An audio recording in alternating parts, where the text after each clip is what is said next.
En mai 2025, juste avant un événement spécial, un groupe en ligne a remarqué quelque chose de mystérieux. Ils ont constaté des coupures d'internet simultanées dans plusieurs régions.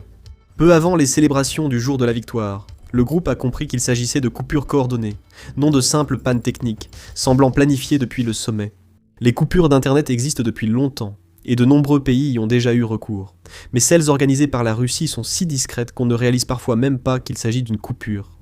Peu importe si les bots tentent d'étouffer cette vidéo, je vais révéler la vérité. Essayez d'inverser les effets en cliquant sur j'aime. Merci. En 2025, la Russie a coupé l'internet près de 12 000 fois, et cela a coûté 12 milliards de dollars à leur économie. Cela représente plus de la moitié des dégâts mondiaux dus aux coupures d'internet, et cela concerne un seul pays. 146 millions de personnes ont passé 37 000 heures privées de parole, ni information venant du monde.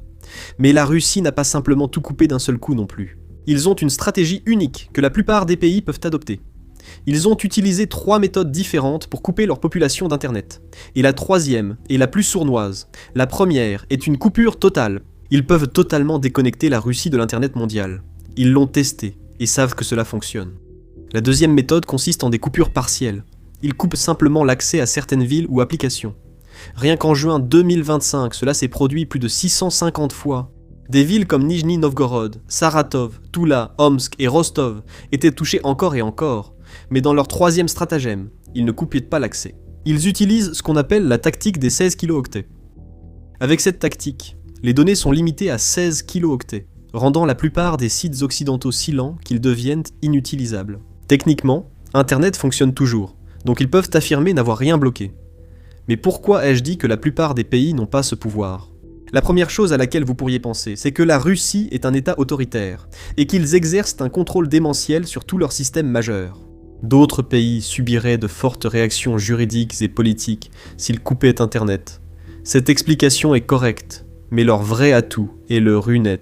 Le gouvernement russe a annoncé que le pays avait réussi à tester le RUNET, une alternative nationale à l'Internet mondial. Le RUNET permet à la Russie de contrôler son trafic Internet et de se déconnecter du web mondial à tout moment sans compromettre ses systèmes numériques. Une loi de 2019 est au centre. La Russie a alors adopté la loi sur l'Internet souverain, lui permettant d'isoler totalement son Internet. La plupart des pays ne peuvent pas agir ainsi à cause de l'infrastructure décentralisée d'Internet et des coûts économiques et sociaux élevés. Le projet d'Internet souverain de la Russie est une exception. En juillet 2023, ils l'ont testé. Ils ont déconnecté tout l'Internet russe, juste pour s'assurer que cela fonctionnait. Et, étonnamment, ça a marché. Cela ressemble à une démarche vers l'autosuffisance, mais cela a un côté sombre. 2 groupes dirigent tout cela. Le premier, c'est Roskomnadzor, en gros la police de l'Internet russe. D'ici mars 2026, ils pourront forcer les entreprises télécoms à modifier les flux de données, activer des filtres et isoler la Russie du reste du monde. Ils n'en font pas la demande, ils agissent. Le second est le FSB, service de sécurité russe. Ils gèrent secrètement quelque chose appelé SORM, qui leur permet de voir chaque message, appel et email en Russie. Ils n'ont pas besoin de demander l'accès aux entreprises Internet. Ils l'ont déjà. Mais vous vous demandez peut-être, si c'est secret, alors comment savons-nous qu'ils lisent les messages ? En juin 2025, le FSB a arrêté quelqu'un en Crimée qu'ils accusent d'espionner des bases militaires russes pour l'Ukraine. Ils ont précisé que les Ukrainiens recrutaient de plus en plus de Russes via Telegram et WhatsApp pour l'espionnage et le sabotage. Mais comment savaient-ils quelles applis servaient à l'espionnage ? En octobre 2025, ils ont arrêté un autre homme dans l'extrême-orient russe. Dans une vidéo publiée par le FSB, l'homme a admis qu'il avait envoyé des informations sur les mouvements d'équipements militaires russes via Telegram à certaines organisations ukrainiennes en 2023. Département 1. Un groupe de défense des droits de l'homme a révélé que le FSB russe lisait secrètement les messages Telegram des gens depuis le printemps 2022. Ils agissent dans le cadre d'une enquête sur des Ukrainiens susceptibles de collecter des informations menaçant la Russie. En gros, le FSB surveille les conversations entre des utilisateurs russes et des chaînes ou bots Telegram ukrainiens. Ce qui inquiète, c'est que personne ne sait comment ils accèdent à ces discussions privées. Les groupes de défense des droits de l'homme constatent que lors des arrestations pour trahison, les autorités possèdent déjà des copies des discussions Telegram avec des chaînes ukrainiennes. Mais ça semble juste. Le gouvernement dit que c'est pour la sécurité nationale, surtout après des attaques de drones ukrainiens sur des villes russes. Le problème, c'est que ces coupures ne se produisent pas près d'une zone de guerre, mais lors de manifestations, élections ou événements politiquement sensibles. Ce n'est pas une question de défense. Il s'agit de contrôler ce que les gens peuvent voir et dire. Mais l'infrastructure nécessaire pour cela n'a pas été construite du jour au lendemain. Un organisme mystérieux y travaillait depuis des années, pièce par pièce, jusqu'à ce qu'ils aient un contrôle total. Ils l'ont appelé SORM, Système de mesure d'investigation opérationnelle. C'est le système de surveillance du FSB. Entre 2016 et 2024, les tribunaux russes ont approuvé des demandes de surveillance près de 7 millions de fois. Rien qu'en 2023, plus de 500 000 demandes ont été approuvées. Seulement 272 ont été rejetées. Cela représente seulement un taux de rejet de 0,05%. SORM donne aux agents du FSB un accès direct à tout le trafic téléphonique et Internet sans mandat. Les entreprises de télécommunications n'ont pas le droit de savoir quand elles sont surveillées. Le FSB se branche, et les lois sont venues plus tard. En 2014, la Russie a exigé que les données sur ses citoyens soient stockées sur son territoire. En juillet 2025, ils ont interdit aux entreprises de collecter des données personnelles via des bases de données à l'étranger. Les amendes peuvent atteindre 18 millions de roubles. La loi Yarovaya de 2016 a obligé les applications de messagerie à fournir leurs clés de chiffrement au FSB et à conserver tous les messages pendant 6 mois. Chaque conversation est accessible au gouvernement. Après l'invasion de l'Ukraine en 2022, ils ont adopté une loi punissant la diffusion d'informations sur la guerre qui différait de la version officielle. Plus de 20 000 personnes ont été arrêtées ou poursuivies, rien que pour ce qu'elles ont publié en ligne entre 2022 et la mi-2024. Le plus grand bouleversement a eu lieu en 2019, avec la loi sur l'Internet souverain. Cette loi a forcé chaque fournisseur d'accès à installer des équipements d'inspection profonde des paquets approuvés par le gouvernement pour surveiller et contrôler toutes les données du réseau. Ils ont créé leur système DNS sans dépendre de serveurs internationaux. Ils peuvent maintenant contrôler presque totalement le trafic Internet en Russie et gérer Internet de façon autonome. En novembre 2024, ils ont annoncé vouloir garder tout le trafic Internet à l'intérieur de la Russie. La majorité des adresses IP russes sont maintenant gérées par 7 entreprises liées à l'État. Chaque grande entreprise Internet comme Rostelecom, Megafon, Vimpelcom et MTS a installé des dispositifs TSPU qui permettent au gouvernement de bloquer ou de ralentir n'importe quoi depuis un point central. La Russie va dépenser 60 milliards de roubles, soit environ 660 millions de dollars sur 5 ans, à partir de 2024 pour construire et améliorer le système. Ce n'est pas précipité. Ils ont élaboré les lois, installé les équipements, centralisé le contrôle et testé le tout. En 2025, comme je l'ai déjà mentionné, lorsque ces 12 000 coupures ont commencé à se produire, tout était déjà en place et fonctionnait. Lorsque la Russie a envahi l'Ukraine, la répression s'est intensifiée. Facebook et Instagram ont été déclarés organisations extrémistes et bloqués en mars 2022, supprimant du jour au lendemain 80 millions d'utilisateurs d'Instagram en Russie. Twitter a été ralenti au point de devenir inutilisable. Les principaux sites d'information occidentaux ont été bloqués, ne laissant que les sources approuvées par le gouvernement aux Russes. YouTube posait problème car 96 millions de Russes l'utilisent régulièrement. Le Kremlin a donc hésité à imposer une interdiction totale. À la place, en juillet 2024, ils ont commencé à utiliser cette technique de ralentissement à 16 kHz. À la fin de 2025, YouTube était devenu si lent qu'il était pratiquement mort en Russie. La plateforme a perdu 26% de son audience, et les personnes qui essayaient encore de l'utiliser regardaient 3 fois moins de contenu qu'avant. Les applications de messagerie ont été démantelées une par une. Signal et Viber ont été bloqués en 2024, Discord a suivi en octobre. WhatsApp et Telegram sont restés techniquement accessibles, mais le gouvernement a commencé à perturber les protocoles qui permettent les appels vocaux, brisant ainsi l'une de leurs fonctionnalités principales. Au cœur du chaos, un outil a émergé comme sauveur. Les Russes ordinaires ont commencé à utiliser des VPN pour accéder au monde extérieur. Les autorités ont aussi réprimé cette option, pensant résoudre le problème. En décembre 2024, la Russie avait bloqué 197 services VPN différents. Entre juillet et septembre 2024, Apple a été contraint de retirer 98 applications VPN de sa boutique russe. Les VPN sont devenus une cible privilégiée. Mais l'ironie, c'est que tout en bloquant les VPN pour les Russes ordinaires, le gouvernement a dépensé 14 milliards de roubles, soit environ 145 millions de dollars, pour acheter un accès VPN à ses propres fonctionnaires. Alors, les VPN en Russie fonctionnent essentiellement en trompant la surveillance Internet du gouvernement, pour lui faire croire que vous faites simplement des activités normales en ligne. Les VPN modernes sont devenus assez malins à ce sujet. Ils utilisent des outils spéciaux, comme X-Ray ou XTLS Reality, qui font en sorte que votre trafic VPN ressemble exactement à une navigation HTTPS normale. C'est la même connexion sécurisée que pour consulter vos emails ou acheter en ligne. Les systèmes de surveillance gouvernementaux peinent à distinguer cela. Il existe aussi des outils, comme Goodbye DPI, qui modifient la façon dont vos données sont envoyées. Ils découpent les paquets de manière étrange ou les modifient d'une façon qui perturbe l'analyse des capteurs. C'est comme brouiller un message pour qu'ils ne le lisent pas. Certains VPN déguisent même votre connexion en flux vidéo ou la font passer par des serveurs non bloqués. Du coup, ça passe directement à travers leurs filtres. Donc l'idée du VPN paraît vraiment fascinante parce que les gens pensent qu'ils trompent les autorités. Avec les VPN, même une petite erreur, qu'elle soit faite consciemment ou non, suffit à vous exposer.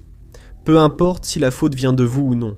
Le système SORM du FSB impose aux fournisseurs d'accès à Internet de conserver des journaux sur tout. Votre adresse IP, vos horaires de connexion, la quantité de données utilisées, etc. Le FSB n'a pas besoin de mandat pour accéder à ces informations depuis 2018. Même sans voir vos activités, ils savent que vous vous connectez à un serveur VPN. Leur inspection approfondie des paquets peut détecter l'usage d'un VPN via le timing et le comportement, même déguisé. La Russie a déjà bloqué près de 200 services VPN. Si vous utilisez quelque chose de populaire comme NordVPN ou autre, ils le savent probablement.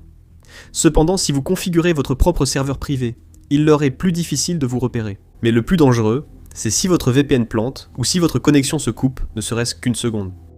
Cela peut exposer votre véritable trafic, et le FSB peut reconstituer ce que vous faites en se basant sur le timing. Des personnes ont été arrêtées pour cela, surtout en consultant des contenus jugés extrémistes. Les utilisateurs de Tor et de ponts spéciaux peuvent encore passer de manière assez fiable. Vous n'êtes qu'un utilisateur ordinaire avec un VPN basique. Oui, il y a un vrai risque d'être détecté.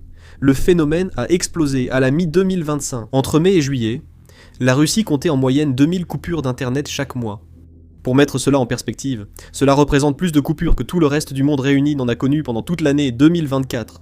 Rien qu'en juin 2025, ils ont enregistré 655 coupures distinctes d'internet mobile couvrant 54 régions différentes. Les coupures étaient tactiques et politiques. Lors des manifestations au Bachkortostan et à Yakoutsk en janvier 2024, les autorités ont spécifiquement bloqué Telegram et WhatsApp pour empêcher les gens de se coordonner. Dans des régions frontalières comme Belgorod et Koursk, l'accès à l'internet mobile est coupé sous prétexte de se protéger des attaques de drones ukrainiens. En 2025, la Russie a introduit ce qu'on appelle le système de liste blanche.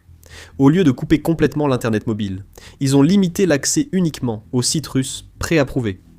Les services gouvernementaux, les banques russes, Yandex et les sites d'achat comme Ozon et Wildberries restaient accessibles, mais tout le reste, notamment actualités, plateformes internationales et informations indépendantes, était bloqué. C'est une stratégie brillante. L'économie fonctionne, les magasins sont ouverts, les paiements passent, mais la population reste totalement coupée du monde. Mais pour les Russes ordinaires, c'est rien de moins qu'un cauchemar. En octobre 2025, les appels Telegram et WhatsApp sont bloqués dans 34 régions, soit 40% du pays. Les gens entendent des bruits de bourdonnement étranges lorsqu'ils essaient d'appeler. Les connexions ne fonctionnent pas. Le son se coupe. Les SMS sont retardés ou ne partent pas. La Russie bloque la technologie des applications d'appel, forçant les gens à utiliser Google Meet, ou à payer des appels téléphoniques, coûteux, pour parler à leur famille. Quand l'internet mobile tombe en panne, vous ne pouvez plus payer vos achats. Les magasins reviennent uniquement à l'argent liquide. Les billets de train et de bus ne fonctionnent plus. Le GPS et les applis de VTC tombent en panne, impactant taxis et loueurs. Les étudiants restent privés d'internet à l'école pendant des semaines. Le DNS russe permet au gouvernement de surveiller l'activité en ligne des étudiants et de les rediriger des sites bloqués vers des pages officielles. Pour des millions de Russes ayant de la famille à l'étranger, la situation est terrible. Les appels WhatsApp et Telegram échouent souvent. Le gouvernement impose Max Messenger, mais ce service ne fonctionne qu'avec des numéros russes ou biélorusses, rendant impossible de joindre sa famille à l'étranger. Max, créé par le géant russe de la technologie VK, fait tout. Messagerie, paiement, services gouvernementaux. Le gouvernement l'appelle une super application. Depuis septembre 2025, chaque nouveau téléphone en Russie est livré avec Max déjà installé. Les personnes qui résistent l'appellent le goulag numérique, en gros là où l'État contrôle chaque aspect de la vie d'une personne de façon numérique. Max fonctionne sur des serveurs russes, sans véritable protection de vos données, connectés directement au système d'identification russe. Il suit votre position, vos contacts, qui vous appelez, et vos messages. Le FSB obtient tout cela à volonté et force son utilisation dans les écoles et hôpitaux. Aux facultés de médecine de Moscou, Les étudiants devaient obtenir max pour manger ou aller aux toilettes. Les enseignants pouvaient perdre leur emploi s'ils refusaient de transférer leurs discussions sur max. Le ralentissement de YouTube a éliminé les ressources d'apprentissage qui proposaient des vidéos de cours, tutoriels et supports pédagogiques pour les étudiants. Le gouvernement a investi massivement dans VK Vidéo et RuTube pour les remplacer. Mais ces plateformes sont mal conçues, suggèrent mal les vidéos suivantes et censurent tout contenu non approuvé par l'État. Les Russes vivent dans une bulle où seuls les contenus validés par le gouvernement sont accessibles. Privés d'informations mondiales et souvent de nouvelles de leurs familles à l'étranger. Ces systèmes techniques et contrôles gouvernementaux sont bien concrets. Ces 11,9 milliards de dollars de pertes économiques représentent plus de la moitié de toutes les pertes dues aux coupures d'Internet dans le monde en 2025. La Russie s'est infligé cela elle-même. Le marché du commerce électronique a énormément grandi entre 2019 et 2024, devenant 7,5 fois plus grand, atteignant 12 600 milliards de roubles. Puis les coupures de 2025 l'ont détruit. Wildberries et Ozon sont restés sur la liste blanche du gouvernement et ont donc continué à fonctionner pendant les coupures. Mais des milliers de petites entreprises et d'indépendants, vendant directement ou utilisant les réseaux sociaux, ont vu leurs revenus chuter. Un accès Internet mobile instable a ruiné des années de transition numérique. Fin 2025, l'usage de l'argent liquide a explosé, car les applis bancaires et les lecteurs de cartes, dépendants d'Internet mobile, tombaient souvent en panne. Les entreprises technologiques russes ont perdu l'accès à des outils mondiaux, comme Cloudflare, rendant le développement plus coûteux et difficile. Les sanctions occidentales ont empiré la situation. En juin 2024, les États-Unis ont interdit la vente de services informatiques et cloud à toute personne en Russie. Les entreprises russes ont dû acheter du matériel sur le marché gris, ou pire encore, utiliser du matériel russe, ce qui a augmenté les coûts. La qualité a baissé. Les grands opérateurs comme MTS et Megaphone ont dû se limiter à maintenir les réseaux existants, plutôt que de passer à la 5G. Ces mises à niveau ont continué d'être retardées, parce qu'ils ne peuvent pas obtenir le matériel, ou se le permettre. Rien qu'en 2024, la Russie a bloqué 417 000 sites web. Le plus inquiétant est que 85% de ces blocages se sont faits sans décision de justice. Le service fédéral des impôts a bloqué 142 000 sites, Roskomnadzor en a bloqué 132 000.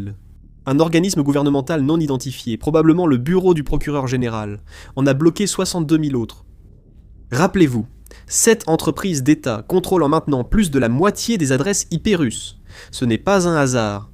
Moins de fournisseurs, contrôle facilité. Les autorités régionales peuvent désormais couper l'ensemble des réseaux mobiles, sans même consulter les entreprises de télécommunications. Ils n'ont qu'à actionner l'interrupteur, et toute la région se retrouve déconnectée instantanément. La répression d'Internet en Russie nuit à la liberté et détruit l'économie. Petites entreprises et indépendants sont écrasés, les plateformes s'effondrent. Parfois, ils échouaient, et la communication avec les clients devenait instable. Les boutiques en ligne perdèrent du chiffre d'affaires, et les paiements en espèces seuls augmentèrent les risques. Les clients en ligne partaient. Les fournisseurs d'accès à Internet ont dû financer eux-mêmes l'achat, l'installation et l'entretien des coûteux dispositifs DPI et équipements TSPU imposés par la censure russe. Les 660 millions de dollars dépensés par le gouvernement pour la censure ont été répercutés sur les fournisseurs, puis sur les citoyens qui perdent l'accès à Internet. En juillet 2025, Poutine a signé une loi qui vous inflige une amende si vous recherchez les mauvaises choses en ligne. Qu'est-ce qui est mauvais, pourriez-vous demander? Ce que le gouvernement n'aime pas. Les informations indépendantes, les contenus LGBT plus n'importe quoi.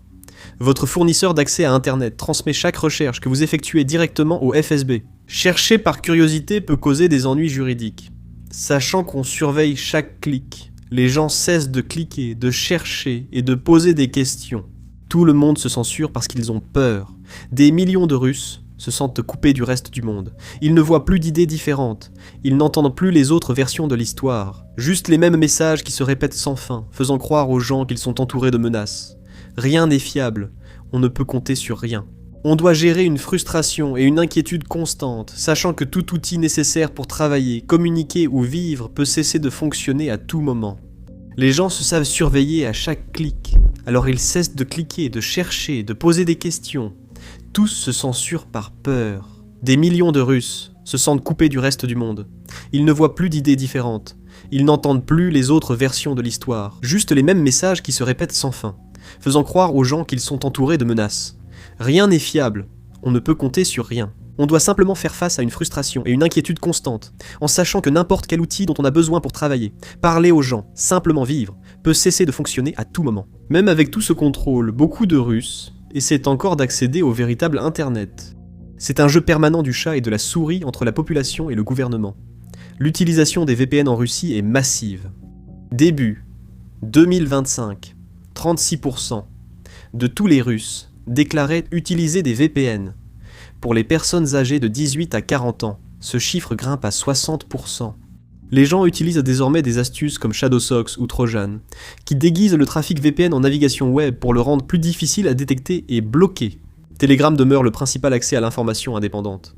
Fin 2024, il compte 21 millions d'utilisateurs russes supplémentaires, et 14% des Russes en font leur source principale. Le gouvernement limite toujours les appels vocaux sur Telegram, et après l'arrestation du fondateur par la France en 2024, l'inquiétude sur l'avenir de la plateforme a grandi. Dans les zones frontalières et occupées, certains utilisent Starlink, malgré son interdiction en Russie et à l'import, profitant d'un vaste marché noir de terminaux. Le gouvernement ukrainien a indiqué que les forces russes et certains civils utilisaient ces dispositifs pour un accès internet sécurisé. SpaceX a désactivé plus de 2500 terminaux utilisés illégalement, mais le marché noir prospère toujours.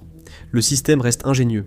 Les satellites transmettent des signaux vers le sol via des faisceaux très étroits, d'1 à 2 degrés de large. Cela les rend très difficiles à brouiller, sauf si l'on se trouve juste à côté de l'antenne.